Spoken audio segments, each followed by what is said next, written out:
नमो अरिहन्ताणं नमो सिद्धाणं नमो आयर्याणं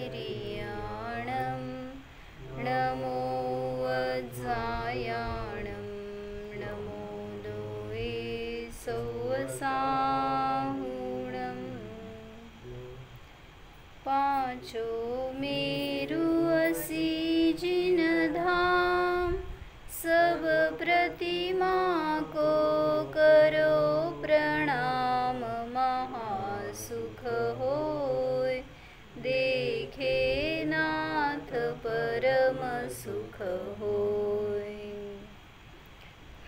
जय बोलो समस्त कृत्रिम जिनबिंब भगवान की जय। किती आकडा सांगा? अकृत्रिम चैत्यालय आणि चैत्य 6000 हां ते पंचमेरू संबंधी 80 जिन चैत्यालयस्थ प्रतिमा किती आहेत तर 8640 हां 5 मेरू संबंधी 3 लोक संबंधी अकृत्रिम चैत्यालय असं माझ्याकडे तोंड थांबा जरा तुम्ही 1 मिनिट तुम्ही पाठ करून ठेवलंय बोला काका 8 करोड 56,97,481 माहित आहे एवढे सगळे 3 लोकांमध्ये अकृत्रिम चैत्यालय आहेत। चैत्य किती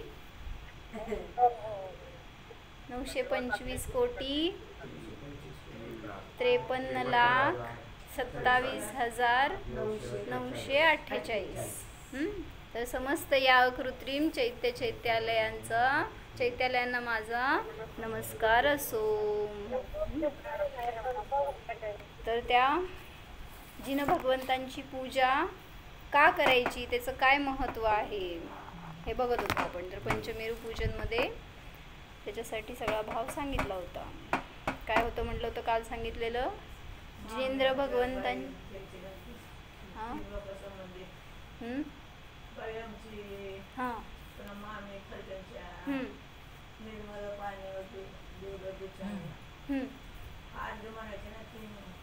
म्हणा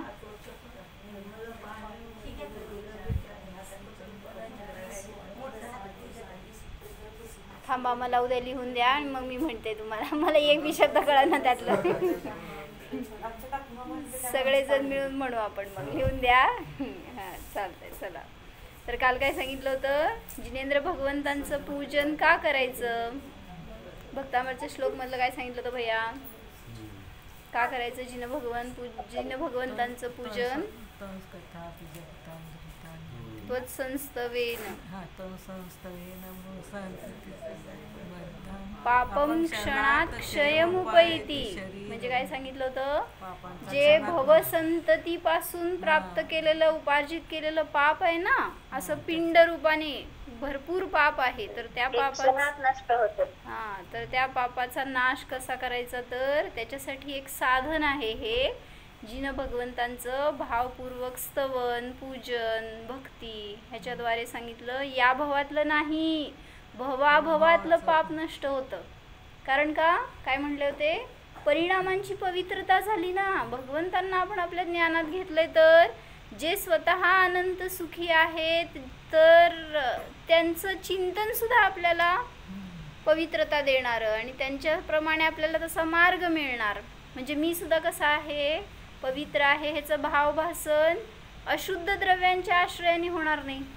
म्हणूनच सांगितलं होतं शुद्ध द्रव्यांचा विचार सुद्धा विषय कषायांचा नाश करणारा असतं। काय कळलं? शुद्ध द्रव्य म्हणजे नाही समजा की बाकीचे सगळी द्रव्य पण घेतलं ना धर्मद्रव्य अधर्मद्रव्य आकाशद्रव्य कालद्रव्य हे त्रिकाल शुद्ध आहेत। हां त्या शुद्ध द्रव्यांचं चिंतन सुद्धा तुम्हाला विषय कषायांपासून वाचवणार असतं। भलेही तुम्हाला आत्मा नाही कळणार आहे त्यातून पण तरी सुद्धा जेव्हा त्याचं स्वरूप जाणून घेतोय त्याचं चिंतन करतोय तर ते सुद्धा तुम्हाला काय करतं म्हणलं कशापासून दूर हा करतं. अशुभ भावापासून वाचवलं ना. जेव्हा आकाशद्रव्य काय असं शिकतोय आम्ही सकाळी आता. काय माहिती आकाशद्रव्य म्हणजे काय सांगा. आकाशद्रव्य म्हणजे काय. जागा द्यायला मदत करतं. अजून आकाशद्रव्य म्हणजे काय. आकाशद्रव्य म्हणजे काय नीतू भावी. झालं की अजून 7 गाथा आहेत माहिती का त्याच्या. आणि आमचे 17 दिवस झालं ती गाथा चालली आहे. म्हणजे काय हो आकाशद्रव्य म्हणजे काय. अजून हां अजून शुद्ध परिणाम करणं. हां स्वभाव रूपाने परिणमन करतं ते आकाशद्रव्य. अजून नीतू भाभी तुमच्यासाठी आकाश सांगायला लागले मी तर. तुम्ही आपलं ओ मला दिसायचं सगळं बसा चेहरा तुमचा. माय मागा नको इकडे या. मग नंतर ना झोपतात कोणतं कोणतं. मी मागं जाऊ का थोडं अजून. या की का समोर एक चालतंय त्याला काय होतं. काय सांगा. हा सगळ्या द्रव्यांना सामावून घेतं तरी सुद्धा ते परस्परांना स्पर्श करत नाहीत आणि एकमेकामध्ये मिसळत नाहीत. असं सगळं वर्णन सांगितलंय. तर आकाशद्रव्य शिकायचं तर सकाळी 10:30ला जॉईन करायचं. म्हणजे जेव्हा इतर त्याचं पण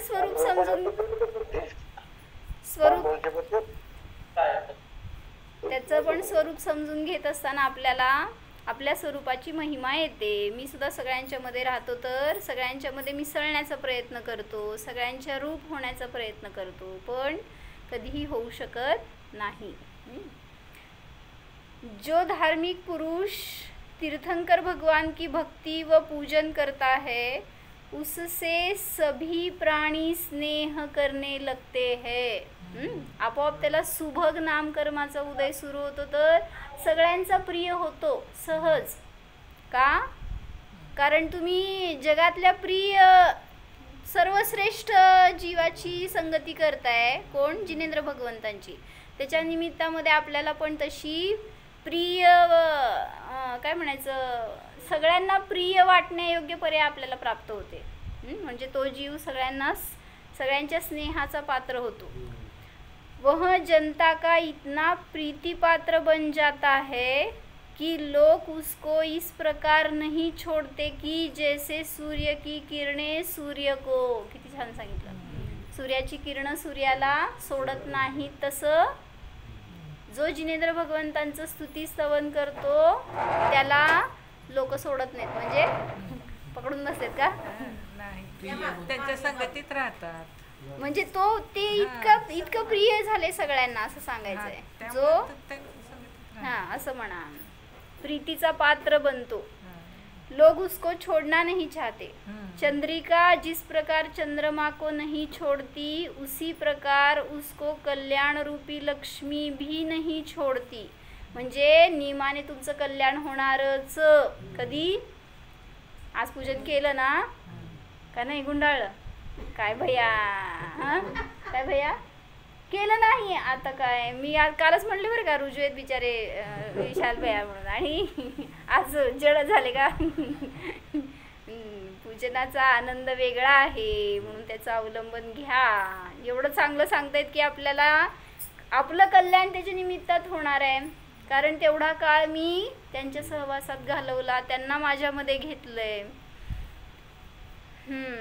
कल्याण रूपी लक्ष्मी भी नहीं छोड़ती एवं स्वर्ग लक्ष्मी भी उस पुरुष को इस प्रकार चाहती है जैसे तरुणी तरुण पुरुष को चाहती है. म्हणजे तो जीव स्वर्गाचा सुद्धा पात्र होतो. कल्याण रूपी लक्ष्मी त्याला सोडत नाही म्हणजे कल्याणाला प्राप्त होतो. कोण. जो जिनेंद्र भगवंतांचं पूजन करतोय भावपूर्वक भक्ती करतोय स्तवन वंदन करतोय तर त्या जीवाचं सांगताय. माझं नाही म्हणा की विशाल भैया. ते करत नाहीत म्हणून त्यांनी पूजन करत नाहीत. जो जिनेंद्र भगवान की पूजा भक्ती करता है उसकी पुण्यवान पुरुष. उद्यापासून बॅडमिंटन बंद. चालतंय आपल्याला पूजन करायला टाइम नाही म्हटल्यावर चालतंय का. बॅडमिंटन खेळून पूजन सोडून दिलं तर सगळं करा मग. शरीराची सेवा करतोय तसं अशरीरीची पण सेवा करा. काय भैया काय करायचं असतं. थोडंसं अर्धा तास झोपेला मागं सारखं व्हायचं. आणि थोडा वेळ आपल्याला भगवंतांच्या सानिध्यात घालवा, काय वाईट होणार नाही आपलं. तो जिनेंद्र भगवान की पूजा भक्ति करता है, उसकी पुण्यवान पुरुष प्रशंसा एवं स्तुति करते हैं.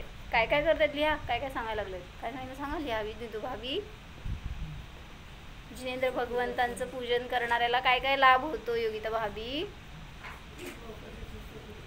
अजून अजून सूर्य जसा सूर्यासारखं प्रज्वलित आहे तसं म्हणजे हे असं लिहायचं असतं आपल्याला. लक्षात राहणार आहे का हे.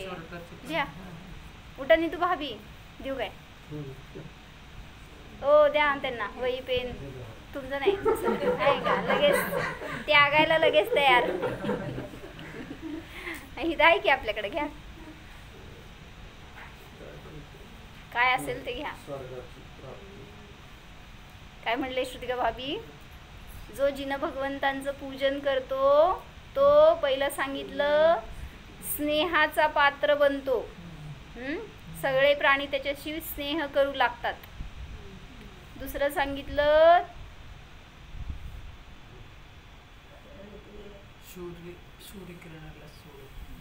हा, जसं सूर्य त्याच्या किरणांना सोडत नाही तसं लोक त्याला सोडत नाहीत असं सांगायचं. आता काय लिहायचं लिहा. म्हणजे सगळ्यांच्या तो पूजनीय नव्हे हो, त्याचा सहवास आवडतो. म्हणजे सुभग नामकर्माचा उदय म्हणा. सगळ्यांना तो आवडतो. हा आवडतो, बरोबर. तिसरं, जसं चंद्रिका चंद्राला सोडत नाही तसं जो पूजन करतो त्याला कल्याण रूपी लक्ष्मी सोडत नाही, म्हणजे त्याचं कल्याण होतं. चौथं सांगितलं स्वर्ग लक्ष्मीची प्राप्ती होते.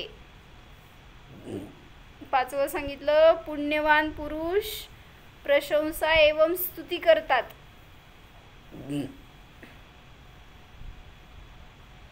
उसी जिनेंद्र भक्त द्वारा कुटुंब की शोभा बढ़ती है. काय जयश्री माँ, कोणामुळे शोभा आहे. जिनेंद्र भक्त द्वारा कुटुंब की शोभा बढ़ती है. नीतू भाभी, कोणामुळे शोभा आहे म्हणा की माझ्यामुळं. काय हा तेच ना, म्हणजे भगवंतांचं पूजन मी करतो म्हणून तो जीव त्याच्या निमित्तामध्ये शोभा आहे घराची, हे सांगतायत.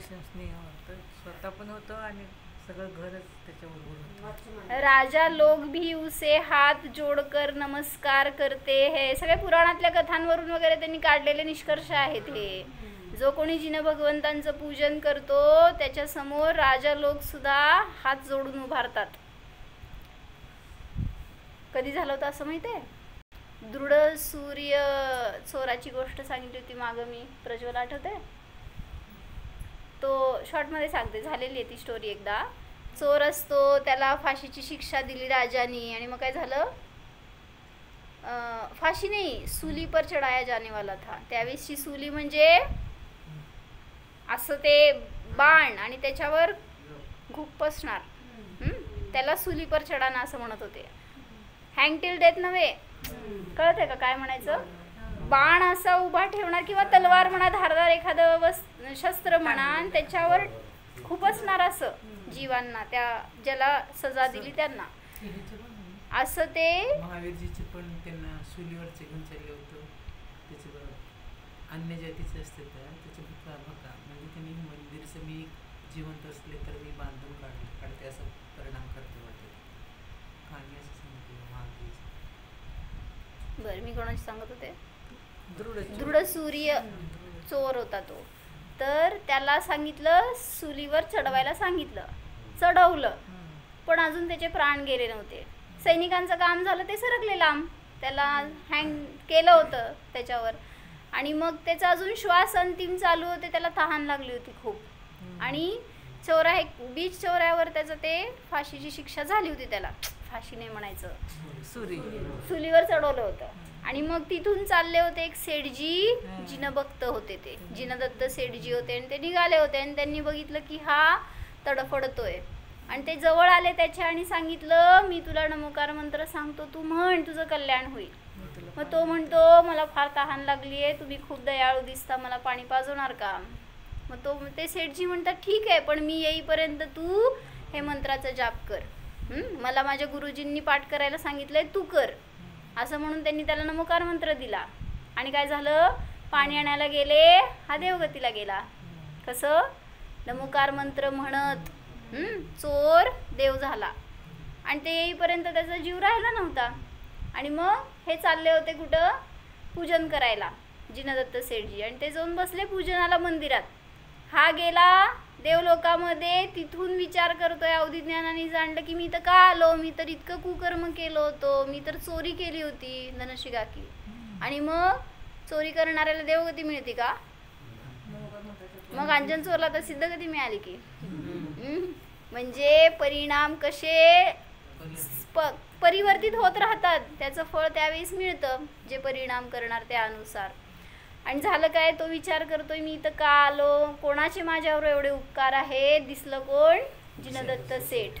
आणि त्यांनी सांगितलं मी त्यांचं परतफेड करणार. त्यांनी मला इतकं जर माझं जीवन बदलून टाकलं, माझं भविष्य बदलून टाकलं सगळं, तर त्यांचे माझ्यावर अनंत उपकार आहेत. आणि तो आला कुठं, मंदिराच्या बाहेर येऊन बसला की मंदिरातून ते बाहेर आल्यावर सेठजी त्यांच्याशी बोलायचं म्हणून. आणि इकडं काय झालं होतं, तोपर्यंत त्या दृढ सूर्याचा जीव गेला होता. आणि काय झालं, सैनिक असतात ना, त्यांनी बघितलं होतं की जिनदत्त सेठजीच्या कानात त्यांनी काहीतरी सांगितलं. त्याला फाशी का झाली होती, चोरी केली म्हणून. मग सैनिकांनी जाऊन राजाला सांगितलं, त्यांनी काहीतरी चोरीचं द्रव्य कुठं ठेवलंय ना, हे कानात सांगितलं असणार आहे सेठजींच्या. ते दोघं मिसळलेले असणार आहेत, त्यामुळं तुम्ही त्यांना पकडा आणि त्याला विचारा, असं सांगितलं सैनिकांनी जाऊन काहीतरी. मग राजाने लगेच आज्ञा दिली की जिनदत्त सेठजींना कैद करायला पाहिजे, करून आणा. आणि मग ते सैनिक निघाले होते मंदिराकडं. आता सेठजी भगवंतांच्या समोर, ते देव त्या मंदिराच्या दारात आणि सैनिक त्यांच्या समोर, त्या देवाच्या समोर. आणि तो देव एका म्हाताऱ्याचा वेश घेऊन बसला होता तिथं दारामध्ये. आणि ह्यांनी येऊन विचारलं कुठं आहे जिनदत्त सेठ. मग ह्यांनी विचारलं का बरं, तुम्ही कोण आहे. मग ह्यांनी सांगितलं की मी त्यांचा नोकर आहे, त्यांचं सेवक आहे मी म्हणून देवाने सांगितलं. मग म्हटले जा आणि बोलवून आण त्यांना. मग सेवक म्हणाला नाही, ते पूजन करतायत तोपर्यंत बाहेर येणार नाहीत. मग हे म्हणाले राजाची आज्ञा आहे, आत्ताच्या आत्ता पकडायला सांगितलं आणि आम्ही जाऊन पकडून आणणार. आणि ते निघाले आत, तर ह्यांनी आपला पाय आडवा लावला तिथं. म्हणले मला क्रॉस केल्याशिवाय तुम्हाला जाता येणार नाही. आता काय, ते म्हातारा आहे म्हटल्यावर कोण काय म्हणणार आहे, सरकार आहे त्याला ऐक ना. आणि काय झालं, पाय धरतेत आणि ओढतायत, तर कुठं हलतंय, विक्री आहे ना शेवटी शरीराची. तर पाय ओढला तर म्हणले राजवाड्यापर्यंत गेला. आता कुठनं काढायचा पाय तो, कुठून हलवायलाच येईना काय केलं तरी सुद्धा. मग ते सगळ्यांनी मिळून प्रयत्न केला, धरायचा, मारायचा, पकडायचा, काय झालं तरी सुद्धा येईना. म्हटल्यावर थकले सगळे सैनिक आणि गेले राजाकडं. राजाला सांगितलं कोणीतरी येऊन बसलाय आणि तो काय हलेना आणि तो काय आम्हाला सेठजींना भेटू देईना. म्हटला राजाला राग आला. राजा काय म्हणते, ते किती मोठा सैन्य घेऊन तिथं आला, किती म्हणते ते अक्षौहिणी सेना घेऊन तिथं आला त्या म्हाताऱ्याला काढायला. आणि मग ते येऊन तो पण प्रयत्न करतो, म्हणतो की मला सेठजींना भेटायचंय, सेठजींना कैद करायचंय. हे भाव जाणले होते देवानी म्हणून आडवा आला होता तो. आणि मग तो रक्षेसाठी बसला होता. आणि मग राजाशी पण झालं त्याचा द्वंद्व. राजाने त्याला बांधण्याचा प्रयत्न केला, तर त्या देवानी सगळ्यांना नागपाशाने बांधून हवेत टाकलं आकाशात. आता सगळे घाबरले, ओरडायला लागले. आणि मग त्यातनं पळून कुठून तरी राजा गेला जिनदत्त सेठजीकडं. आणि त्यांनी सांगितलं की तुमच्या सेवकाला सांगा माझ्या सगळ्या सैनिकांना त्यांनी पाशाने बांधून वर टाकले. आता जिनदत्त सेठजी परेशान. म्हणले माझा सेवक कुठनं आला, मला कोणी सेवक नाही, मी कोणाची सेवा करून घेत नाही, मी फक्त जिनेंद्र भगवंताची मी स्वतः सेवा करतोय, माझा कोणी सेवक नाही आहे. राजा म्हणतो तुम्ही चला आणि बाहेर बघा तर आणि माझ्या सैनिकांना सोडवा. आता येऊन बाहेर बघतोय तर काय दृश्य, ह्याला पण काय माहित नाही. आता जाऊन तो विचारतोय तू कोण आहे आणि काय आहे, हे काय चाललंय सगळं. मग त्यावेळेस तो येतो आणि त्या जिनदत्त सेठजींचे पाया पडतो. मग तो विचारतो तुम्ही कोण आहे, मी नाही ओळखत. मग त्यांनी सांगितलं तुम्ही दिलेल्या नमोकार मंत्राचा प्रभाव, त्या जिनभक्तीचा प्रभाव की या चोराचा देव झाला. म्हणजे तुमची श्रद्धा म्हणा, तुमचं ते जिनधर्मावरचं प्रेम म्हणा, जेणेकरून की माझ्यामध्ये पण तशी परिणाम उतरले आणि त्याचं फळस्वरूप मला अशी सद्गती प्राप्त झाली. तुमचे माझ्यावर अनंत उपकार आहेत असं म्हणून त्यांनी आपली कृतज्ञता व्यक्त केली. आणि त्यावेळेस त्यांनी काय केलं, सेठजींनी म्हटले पाया पडायचे तर माझे नाही, जिनेंद्र भगवान आहेत तेच आपले तारणहार आहेत, त्यांच्या पाया पड, त्यांची भक्ती कर आणि तू त्यांना सगळ्यांना सोडून दे असं सांगितलं. कशासाठी स्टोरी सांगितली? हा, भक्तीचं फळ काय काय आहे. राजा लोक भी हात जोडकर नमस्कार करते, याच्यासाठी सांगायचं होतं. राजा सुद्धा येऊन तिथं जिनेंद्र भक्ताच्या समोर नत झाले, म्हणजे तुमची भक्ती श्रेष्ठ आहे, महान आहे असं त्यांना त्यातून सांगायचं होतं. काय काय झालं सांगा. ज्यांनी नाही लिहिलं त्यांनी सांगायचंय. सांगा किती, 5, 6, 7 झाले का भैया? सज्जनांची मैत्री होते. बर, नंतर हे नवीन पॉइंट आहे.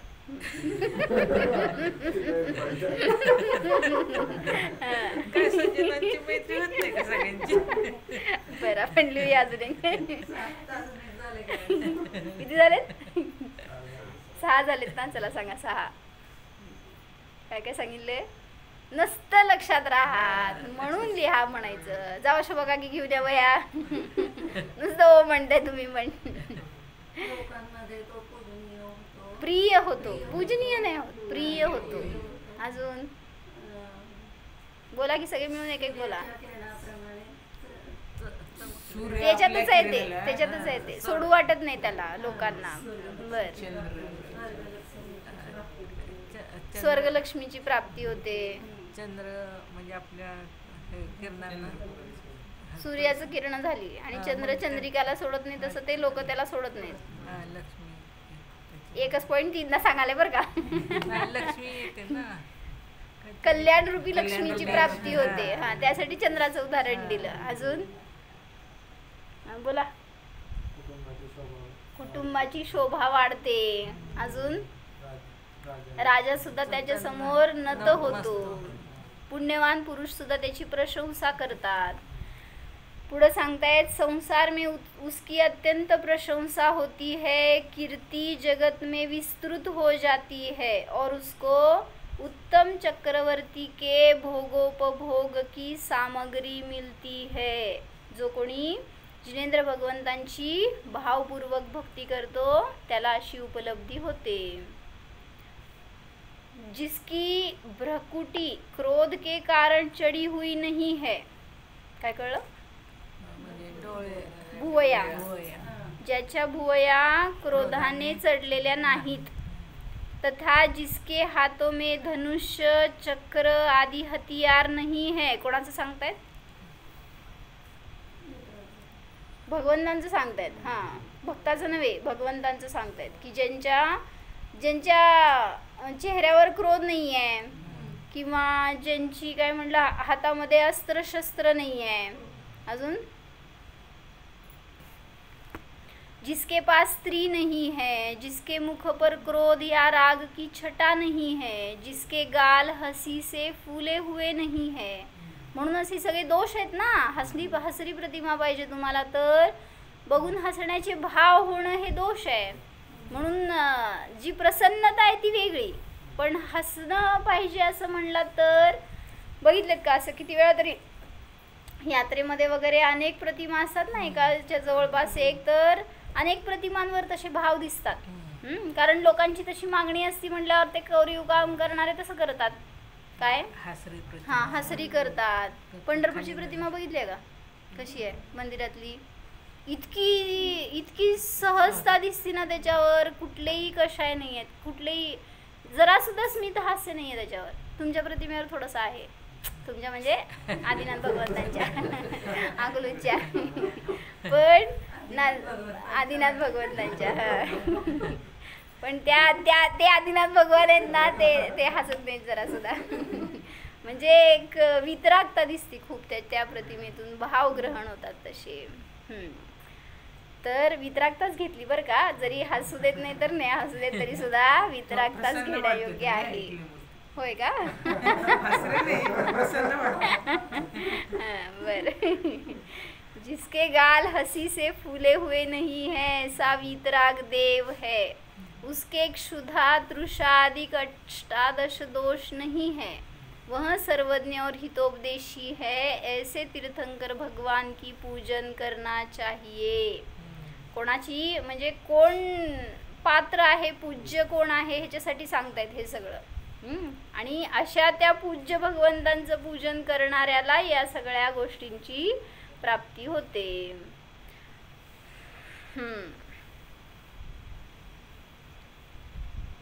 बरं, एकदा पूजन म्हणायचं आहे, त्याचा अर्घ्य घेऊ म्हणजे पुढं सरकते जरा. पंचमेरू पूजनचं स्थापना आणि पूजन घेऊ.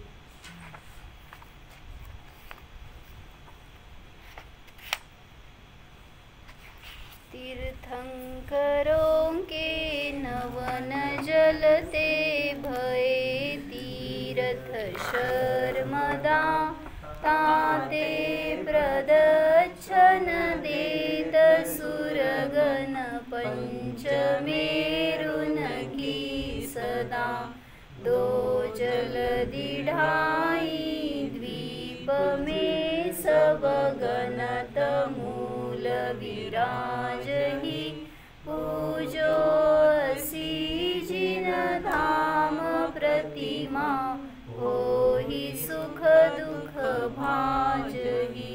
इथं काय सांगितलं सांग फळ पूजेचं?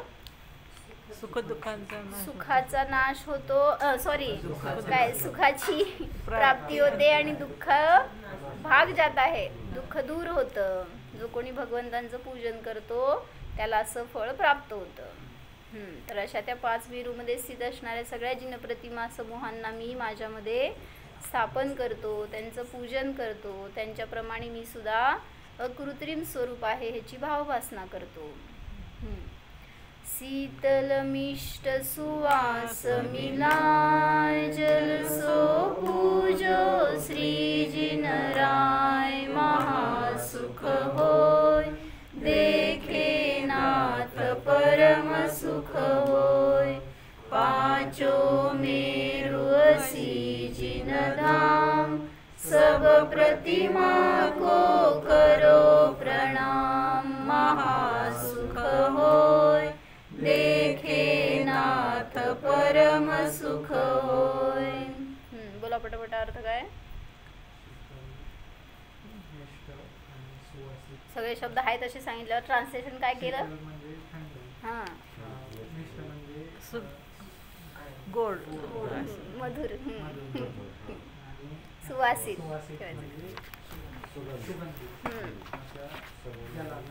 मी भगवंतांचं पूजन करतो ज्याच्यामुळं मला महान सुखाची, परम सुखाची प्राप्ती होते. पुढं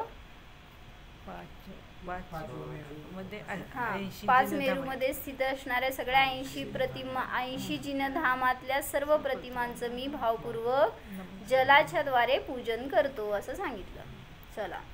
जल केशर कर्पूर मिलाय, गंध सो पूजो श्री जिन राय, महासुख होय देखे नाथ परम सुख होय, पांचो मेरु असी जिन धाम, सब प्रतिमा को करो प्रणाम, महासुख होय देखे नाथ परम सुख होय.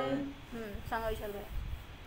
जल, केशर आणि कापूर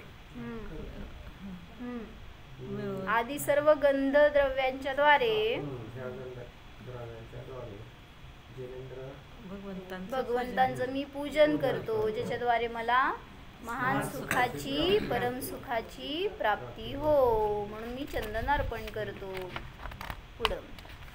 अमल अखंड सुगंध सुहाय, अक्षत सो पूजो जिन राय, महासुख होय देखे नाथ परम सुख होय, पांचो मेरु असी जिन जिनधाम सब प्रतिमा को करो प्रणाम।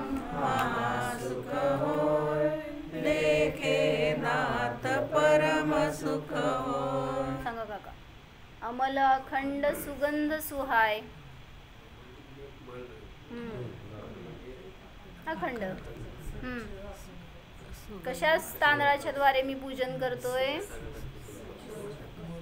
अमल आहे, अखंड आहे, सुगंधित आहे आणि जे मनाला लोभस आहे अशा त्या उत्कृष्ट प्रतीच्या द्रव्याच्या द्वारे मी भगवंतांचं पूजन. अच्छत म्हणजे अक्षत. अक्षताच्या द्वारे मी जिन भगवंतांचं पूजन करतो, ज्याच्याद्वारे मला महान सुखाची, परम सुखाची प्राप्ती होते. 5 मेरूमध्ये स्थित असणाऱ्या 8640 प्रतिमांना मी अक्षताच्या द्वारे पूजतो. पुढं.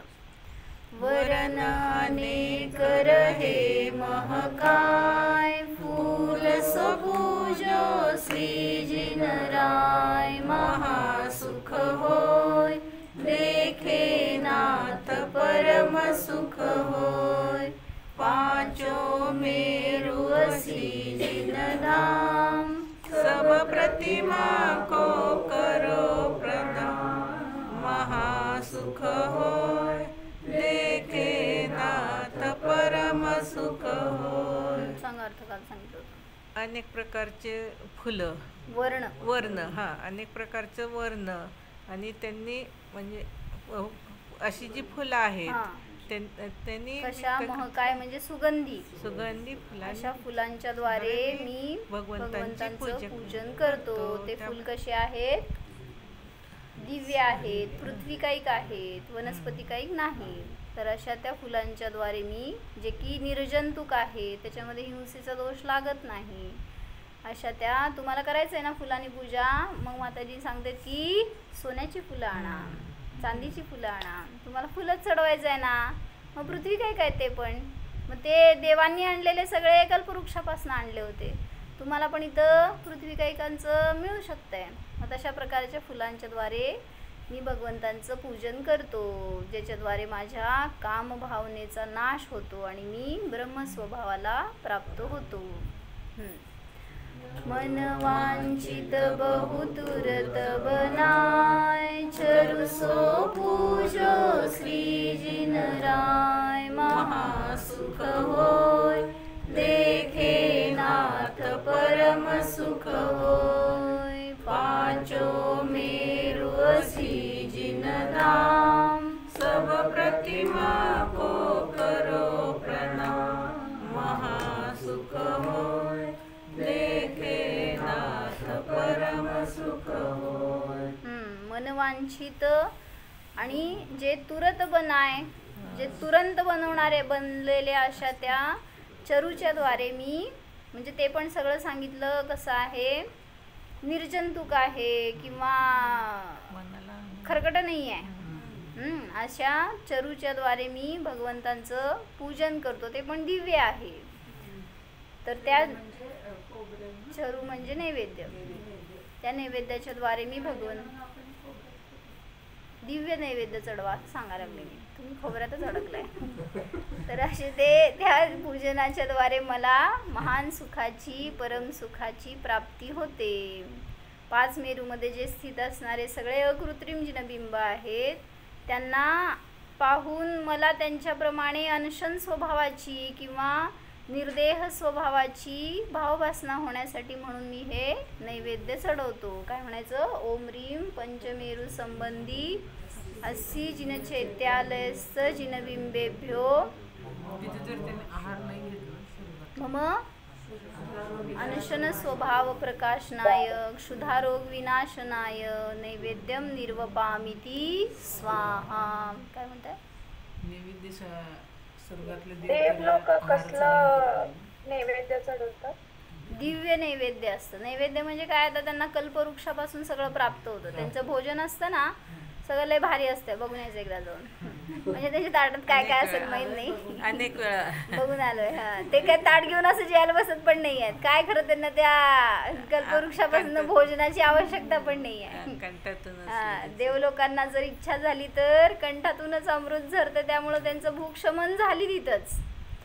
पण तरी आता तिथं सांगितलं ते 10 प्रकारचे कल्पवृक्ष असतात, त्यांच्यापासून त्यांना इच्छित फळाची प्राप्ती होते. मग त्यांनी कधी कदाचित मागितलं असेल काय भोजनाची सामग्री, आणि किंवा आता हे नैवेद्य मागितलं, चालले ते अकृत्रिम चैत्यालयाला पूजनाला, तर ते जाऊन त्या झाडांसमोर उभारतील आणि काय मागतील तर सगळं जे मिळतं ते दिव्य असतं. आणि मग ते पृथ्वीकाईक आहेत ती झाडं, पण झाड म्हणायचं त्याला नाव, पण कल्पवृक्ष म्हणजे पृथ्वीकाईक असतात. असं ते आपल्या सगळं तुमच्याकडं बनवता ना तुम्ही लोक, आता त्या दगडाचं झाड बनवतात, त्यालाच तसा आकार देता, रंग देता. हे नॅचरल नाही आहे, ते आर्टिफिशियल आहे तुमचं. तिथं नॅचरल असतात ते कल्पवृक्ष, आणि त्यांच्यापासून ते प्राप्त झालेलं चरू भगवंतांना ते चढवतात, ज्याच्याद्वारे त्यांनी स्वतःच्या अनशन स्वभावाला जाणण्याचा प्रयत्न करतात. वांछित म्हणजे इच्छा, मनाची इच्छा असेल तसं बनवून ते चढवतात असं सांगायचं आहे. पण ते बनवायचं काही प्रश्न नाही आहे. देवलोक तर सगळं काय म्हणायचं आयतं मिळालंय त्यांना. असं काय ते कट करून शिजवून असलं काय त्यांच्याकडे प्रकारच नाही आहे. बायकाला रिकामे असतात तिथले. म्हणजे देवी लोक असतात तर त्यांना काय घर नाही, गृहस्थी नाही, स्वयंपाक नाही, काय नाही. काय करतात तो दिवस रात्र. देव पण रिकामे असतात बरं का, देवींकडेच लगे बघू नका. म्हणजे देवांना पण कामधंदा नाही आहे काय. काय करतात, चर्चा करते. तत्वचर्चा करणारे ते सम्यक दृष्टी असतील, धर्माची बुद्धी असेल ते तत्वचर्चा करणार.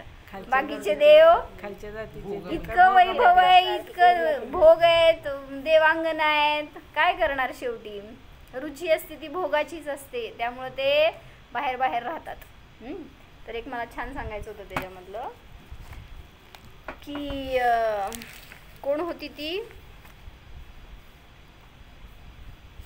नाही इच्छा सांगायचं होतं ना. इच्छा होती आपल्याला भोगाची, तर त्याच्या निमित्तात आपल्याला कसं फळ भोगावं लागतं. ह्याच्यासाठी एक सज्जन ने पूछा, भगवान की पूजा करके भी मेरे संकट दूर क्यों नहीं होते. मी सज्जन तुम्हाला सगळ्यांना विचारते, सांगा बघू, भगवंतांचं पूजन करून पण माझं संकट, माझं दुःख, माझा संसार का नाही संपत. भक्तीपूर्वक ते केलेलं नाही ना, आणि पाठीमागच्या जन्मात काय केले त्याचं फळ आहे. हां, आता त्यांनी काय सांगत आहे का, भक्तीने बी केले असले तरी कर्माचं कर्माचं उदय पण बघावंच लागतं. होय, आठवतंय सगळं ते करताना. फक्त इच्छा आपली होत राहते की माझं का संकट दूर होत नाही, मी इतकं धर्म करतो तरी पण का असा उदय, असे भाव होतात. एक सज्जन ने पूछा, भगवान की पूजन करके भी मेरे संकट दूर क्यों नहीं होते. मैंने कहा, विद्यार्थी अवस्था में एक बार कुछ मित्रों के साथ मैं एक बगीचे में गया था. गर्मी के दिन थे, सबको प्यास लग रही थी. कुएं पर एक बाल्टी पड़ी थी, उसे कुएं में डाल दिया. उसे जब खींचा गया तो बाल्टी खाली आई. बाल्टी घातली होती की नाही, घातली होती. पाणी होतं का नाही, होतं. वर काढलं तर रिकामी आली बाटली, बादली. का बरं. आश्चर्य का ठिकाना न रहा, सब लोग हंस पड़े. देखा तो बाल्टी में छेद ही छेद थे, एक नाही किती. असं परवा मी बेळगावला गेले होते, बाल्टी घातली तर बाल्टीच खाली गेली आमची. बाल्टी वरच आली नाही. खेचतोय आम्ही, पण ते दोरीच वर आली, निघालीच त्याची गाठ आणि ती बादलीच खाली गेली. तसं आमची आत्या सांगितली मला लगेच तिथं अध्यात्म. काय म्हणली, असं म्हणली की वर खाली करावं लागतं, त्याला थोडंसं भरावं लागतं. एकदम खिचलं तर त्याला जर्क बसतं आणि ते सुटतंय. म्हणली अशी आपली पर्याय आत्म्यात बुडत नाही. म्हणली त्याला बुडवायचं तर थोडंसं घासावं लागणार, वर खाली करावं लागणार, आणि मग अनादीपासून बाहेर राहिलेली पर्याय कशी बुडणार म्हणली. असं लगेच एक फटक्यात सांगितलं माहिती, असं अम्मांची आठवण आली मला लगेच. चला, तो सब लोग हंस पड़े. देखा तो बाल्टी में छेद ही छेद थे. मानो हमारा मन भी इसी बाल्टी की तरह है, जिसमें संसारी कामनाओं के अनंत छेद है. फलतः शांति रूपी जल खीर जाता है. म्हणून तुम्हाला शांती मिळाली नाही. म्हणून इच्छा जिथं आहे तिथं दुःख आहे, तिथं अशांती आहे. म्हणून सांगतायत काय, आपल्या इच्छांना जिंका, आपल्या वासनेला जिंका, आपल्या सगळ्या त्या भोगाच्या भावाला जिंका, तर आपलं सुद्धा जीवन सुखदायी होऊ शकतं. हो योगिता भाभी, नवागडी नवा राज्य.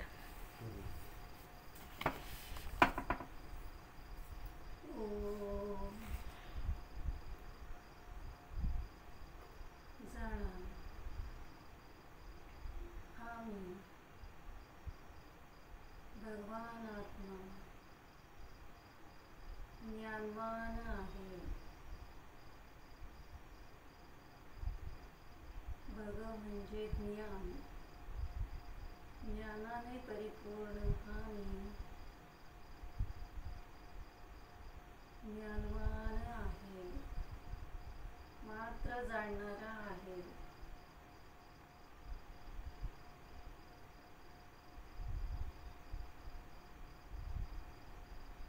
चैतन्य स्वरूपी या माझ्या आत्म्यात द्रव्य कर्म, भाव कर्म, नव कर्म नाहीतच.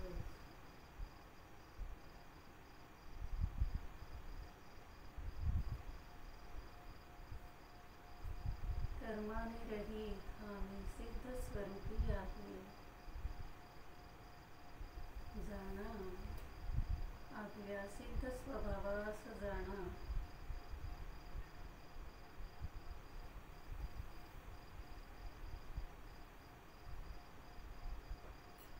आठी कर्मांचा नाश करून सिद्ध भगवान सिद्ध शिलेवर विराजमान आहे.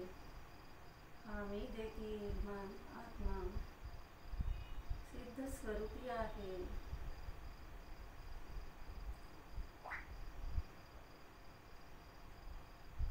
आठ गुणाने परिपूर्ण हा मी देखील जाणणाराच आहे. सिद्ध स्वरूपोऽहम्.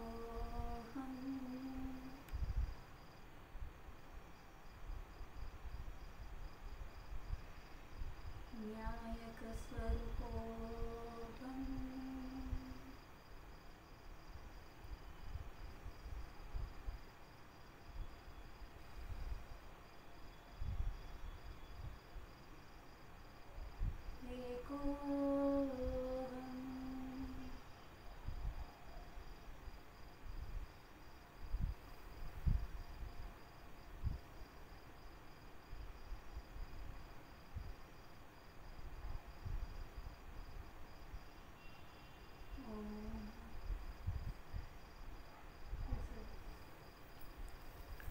नमो अरिहंताण, नमो मैं सदा ही श्री वीरवाणी.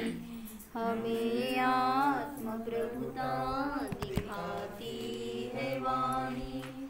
परब्रह्म दाता यही धर्म माता, हमें मुक्ति मार्ग दिखाती है वाणी. विरह ज्ञानियों का हमें है सताता, संदेश उनका सुनाती है वाणी. परम वीतरागी हुए होंगे ज्ञानी, सुपरिचय सभी का कराती है वाणी. गुरुवर का उपदेश तत्काल बोधता, सतत बोधती है यही जीनवाणी. महामोह अंधेर जगभर में छाया, सहज ज्ञान सूरज उगाती है वाणी. विषय चाह लावा लागे भयंकर, उसे ज्ञान जग से बुझाती है वाणी. महिमा स्वयं की स्वयं ही न जानी, हमें आत्म प्रत्यक्ष